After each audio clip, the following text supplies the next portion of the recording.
सूर्य रातो हुन्छन् जब लालीमा देखिन्छन् पूर्वपट्टि, त्यो बेलाको स्नान त महाफल हुन्छ। अब नेपालको समय अनुसार यस दिन बिहान सूर्य कति बजे उदय हुन्छन् भन्दा 6:56 6:56 सूर्य उदय हुन्छन्।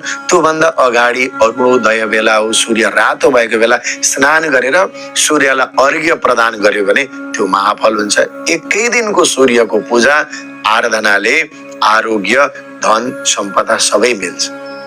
अब सर्वप्रथम सूर्योदय भन्दा अगाडिको स्नानको महत्व रहेछ।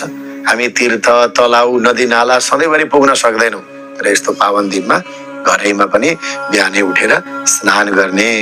अनि तामाको लोटामा जल भर्ने, त्यहाँ अक्षता अथवा रातो फुल, कालो तिल, जल राखेर पूर्वतिर हेरेर सूर्यलाई अर्घ्य प्रदान गरिदिने। ओम घृणी सूर्याय नमः, ओम आदित्याय नमः, घृणी सूर्याय नमः, आदित्य, कयौं सूर्यका मन्त्रहरू छन् लामा लामा। जुन मन्त्रहरू आउँछन् अरू केही आएन भने ओम घृणी सूर्याय नमः, आदित्याय नमः भनेर सूर्यलाई अर्घ्य प्रदान गर्ने।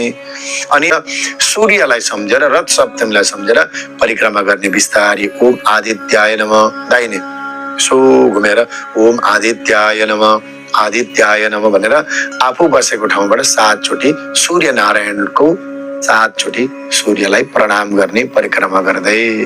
यसो गर्नाले सूर्यले आरोग्यता प्रदान गरिदिनुहुनेछ।